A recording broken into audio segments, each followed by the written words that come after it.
안녕하세요. 저는 이제 과학을 담당하고 있는 홍준성 선생님이라고 하고요.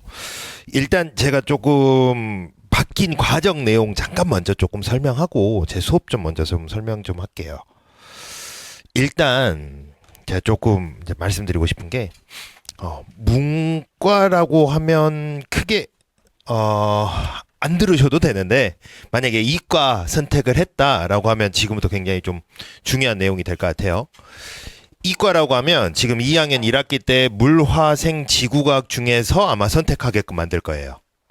그리고 2학기 때 올라가서 여기 앞부분 있죠. 역학과 에너지, 물질과 에너지, 세포와 물질 대사, 그다음 지구 시스템 과학. 여기 4개 중에 하나를 선택하게 할 거고요. 그다음에 3학년 1학기 때 올라가서 여기 과목들을 선택하게끔 할 거예요. 아마도 이제 물론 여기서 조금씩의 변화는 있어요. 보통 평균적으로 학교에서 물화생을 선택을 하고 그리고 나서 여기 지구 시스템 과학이라든가 세포 물질 대사 하나 넣어 놓고요. 1학기 때.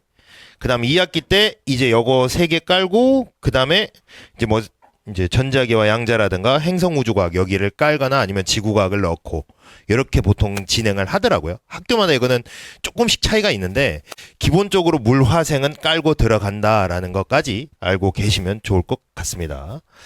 자, 요거를 조금 제가 먼저 설명한 이유가 일단 제가 지금 현재 고등학교 1, 2, 3학년을 다 가르치고 있는데 지금 현재 고등학교 1학년에서 이제 2학년 올라가는 학생들을 이제 모집을 하게 되면 항상 저한테 물어봐요. 이제 물리를 선택을 해야 될지, 화학을 선택을 해야 될지, 생물을 선택을 해야 될지. 근데 학교에서 일단 첫 번째로 좀 강요를 해요. 물리를 선택을 해야 공대를 갈 수가 있고, 그리고 가산점이 많이 붙으니까 수업적으로 이점이 굉장히 많다. 입학적으로 입결로서도 굉장히 이점이 많으니까 물리를 꼭 선택을 해라. 그 다음 학생들 기준으로 봤을 때 화학하고 생물은 베이스로 깔고 들어간다라고 생각하시면 좋을 것 같아요. 그래서 화학하고 생물이 인원수가 가장 많고 그 다음에 물리고 지구과학이 지금 현재 인원수가 가장 적다라는 거를 이제 기본적으로 알고 계셔야 될 것 같아요. 자, 그러면서 이제 동시에 제가 수업을 할 때도 항상 이야기를 하지만 화학하고 생물이 저는 물리보다 더 어렵다고 생각합니다. 근데 학생들이 그걸 잘 몰라요. 물리가 더 어렵고 화학하고 생물이 더 쉽다라고 생각을 하거든요. 근데 그게 아니에요. 그래서 제가 수업적으로도 굉장히 많이 그 이야기를 강조를 하겠지만 지금 현재 선행을 하지 않으면 따라올 수가 많이 없다라는 거 알고 계셨으면 좋겠습니다. 자, 일단 제가 수업적인 면을 어떻게 이제 할 거냐면 제 자체 교재를 일단 사용을 할 거고요. 이 자체 교재 안에서 물론 여기 지금 제가 이제 통합과학을 넣어놨지만 이론 쭉 나와 있고 여기 보면 예시 문항이 좀 있어요. 이 예시 문항이 모의고사 문항입니다. 이 모의고사 문항이 거의 대부분이 학교에서 기본적으로 인지를 하고 출제하는 내용이기 때문에 이 예시 문항을 무조건 풀리고 제가 풀이하고요. 그리고 조금 더 효율적인 풀이를 많이 할 겁니다. 그러면서 동시에 이제 주간 테스트로 그 학생들의 실력들을 항상 판별을 할 거예요. 이 학생이 지금 현재 어느 정도로 공부를 해왔는지, 그리고 그러면 그 공부해온 거에 대해서 문제점이 무엇인지 항상 주간 테스트로 제가 판단을 할 거고, 그 테스트 결과를 항상 이제 학부모님들한테 문자로 나갈 거고요. 그리고 나서 만약에 제가 항상 기준이 있어요. 기준 70점을 항상 잡는데 그 70점을 못 넘었을 경우에는 제가 항상 남겨요. 클리닉을 따로 잡죠. 그 클리닉을 따로 잡아서 재시험을 보고 그 재시험을 통과를 해야 저는 이제 집에 보내는 걸로 그런 식으로 수업을 진행을 하고 있습니다. 자, 그래서 제 현재 수업적인 판서로는 제가 그래도 나름 깔끔하게 정리를 하는 편이라서 그래서 깔끔하게 이렇게 정리를 하고요. 저는 실제로도 학원을 다니지 않는 상태로 저 혼자 공부를 해서 지금 현재까지 쭉 이어오고 있어서 정리라는 거를 제가 조금 그래도 하는 편이라 얼굴은 이렇지만 그래도 나름 정리를 깔끔하게 하는 편이라서 이렇게 쭉 정리를 해서 학생들한테 필기하라고 시켜요. 근데 이 필기는 어차피 자유지만 이 정리본을 가지고 제가 뼈대를 하나 구축을 해서 그 뼈대 안에서 이렇게 잎사귀를 이렇게 쭉 열릴 수 있게끔 제가 항상 수업을 하기 때문에 이렇게 진행을 한다 라는 거 알고 계시면 되고요. 제가 이렇게 수업을 하다가 중간중간에 제가 문제를 여기서 만들어요. 판서로. 그래서 이 문제가 이런 식의 유형으로 나올 거다라고 쭈루룩 이야기를 하면서 학생들한테 이제 말을 하죠. 자, 이 문제 한번 풀어보고 여기서 이제 변형되는 유사어들이라는 게 존재할 건데 이 유사어들이 어떻다라는 것까지 쭉 설명을 합니다. 그러면 시험 문제가 항상 그 유사어들이 시험 문제 나와요. 학생들은 암기한 걸 가지고 토대로 그냥 내가 암기가 됐으니까 문제를 풀면 쉽게 풀리겠지. 그게 아니에요. 시험 문제는 항상 유사어들이 시험 문제 나오니까 그 유사어들을 제가 항상 수업을 한다라는 거 알고 계시면 되고, 자, 거기에 따라서 제가 또 이제 학생들한테 많이 소통하는 걸 좋아해요. 제가 항상 질문을 던집니다. 그러면 그 질문에 대해서 이제 대답이 나오게끔 항상 유도를 하는 수업 방식을 가지고 있으면서 아까 말씀드렸듯이 개념과 문제풀이에 대한 유기적 연결을 지금 현재 쭉 이어오고 있습니다.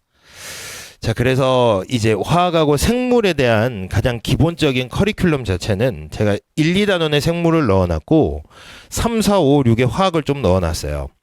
1, 2단원에 생물을 넣어놓은 이유가 이 지금 현재 생물에서 가장 어렵다고 하는 사람의 유전이 빠졌어요. 킬러라고 하는 진짜 완전 제가 생각했을 때 과학 탐구원에서 가장 어렵고 가장 시간을 많이 잡아먹는 단원이 다 빠지면서 이 두 단원만 신경 쓰면 제가 생각했을 땐 생물은 무난하게 흘러갈 것 같다라는 생각을 하고요. 화학은 더 어려워졌습니다. 난이도가 너무 올라갔어요. 그래서 지금 현재 여기 3, 4, 5, 6을 잡지 않으면 따라갈 수가 아마 없을 거예요. 그래서 3, 4, 5, 6 이것도 두 번씩 지금 나눠서 수업을 진행을 하려고 생각하고 있습니다. 화학 같은 경우에 그래서 제가 이제 중학교 3학년도 가르쳐보고 고등학교 1학년, 고등학교 2학년, 고등학교 3학년도 다 가르쳐봤는데 일단 수학적인 부분이 조금 크긴 해요. 화학은 아무래도 수학적인 면이 큰데 그 수학에 대한 막 수식에 대한 설명이 아니라 기본적인 숫자에 관련된 설명이에요. 숫자 비례관계에 대한 설명이기 때문에 이 비례관계 연습을 많이 시킬 거다라는 거 알고 계시면 좋을 것 같습니다. 자, 아까 말했듯이 물리 과목 같은 경우에도 굉장히 중요해요. 공대 강의 자체 안에서도 이 물리를 선택을 했냐 안 했냐를 아마 굉장히 중점적으로 볼 거예요. 물론 제가 생물과를 갈 거다, 자연계를 갈 거다라고 했었을 때 화학과다, 생물과다, 물리가 크게 중요하진 않아요. 근데 만약에 내가 공대를 가려고 한다, 뭐 기계공학이나 전자기나 아니면 뭐 다른 뭐 화학 생명공학과, 화학공학과 이런 것들은 전부 다 물리가 굉장히 중요하다. 가산점도 많이 붙을 거고 아마 그래서 학교에서도 굉장히 계속 추천을 할 거예요. 미일 겁니다. 그러니까 반드시 선택을 해서 잘 나왔으면 좋겠다라는 거 말씀드리고 싶고요. 자, 물리 같은 경우에는 제가 이렇게 수업을 해요. 가속도 법칙하고 등가속도 운동하고 작용 반작용 나가고 그다음 일과 에너지 나가면서 이제 동시에 여기 이게 이제 새로 추가된 단원인데 이 새로 추가된 단원이 이제 회전이라고 부르는 회전역학이에요. 이게 굉장히 어렵습니다. 물리원 첫 스타트가 4단원부터 원래 시작인데 제가 뒤로 뺐어요. 그 이유는 여기를 알아야 얘를 할 수가 있어요. 얘를 모르면 이 평형과 구조물의 안정성을 못하기 때문에 제가 뒤쪽으로 뺐고 거기에 따라서 일과 에너지 그 다음 여기 전류에 의한 자기장과 에너지 변환 여기를 조금 설명하려고 합니다. 왜냐하면 통합과학에서도 마찬가지로 여기 부분이 맨 마지막에 또 나와서 제가 고등학교 1학년, 2학년 같이 설명할 수 있게끔 한번 커리큘럼을 짜봤고요. 여기를 들으면 아마 고등학교 2학년 올라가서 물리는 편하게 갈 수 있다라는 걸 제가 말씀드립니다. 제 전체적인 수강 후기인데 이제 학생들이 제 설명을 듣고 가장 많이 하는 말이 인강에서 물론 이제 인강에서도 그 선생님들이 최대한 빠르게 설명하실 거예요. 문제 풀이 자체를 스킬을 알려줘가지고. 근데 저는 이제 또 다른 스킬들을 계속 여러 개 알려줘요. 자기한테 맞는 스킬이라는 게 존재하기 때문에 스킬을 여러 개 알려주면서 그 학생이 각 문제에 적응을 할 수 있도록 제가 설명을 다 할 거고요. 자, 거기에 따라서 이제 학생들이 제 수업을 또 재미있어 해요. 왜냐하면 이제 수업 시간이 2시간 반, 3시간이 되면 지루해 하기 때문에 제가 거기에 대해서 이제 유머도 조금 하고 제 이야기도 좀 해주고 하다 보니까 학생들이 조금 재미있어 하는 것 같아요. 그래서 이런 식의 수강 후기들이 쭉 있습니다. 이제 요게 최근 제 수강 후기들이거든요. 요렇게. 물론 이제 점수가 저기는 낮긴 하지만 72점이라고 낮긴 하지만 과학을 아예 포기했던 학생이 저한테 이제 학원을 전전하다가 저한테 와가지고 72점 오르고 이번에 시험 봤는데 이번에 90점 맞았다고 하더라고요. 그래서 잘했다고 하면서 넘어간 학생이고 또 다른 학생들은 이렇게 이제 저를 조금 잘 따라와서 1등급 맞고 지금 현재 다 그러고 있습니다. 그래서 다른 뭐 과학 같은 경우에는 제가 최대한 1등급을 유지할 수 있고 아니면 이제 1등급을 넘어서 더 좋은 방향으로 가게끔 많이 제가 설명을 할 거고요.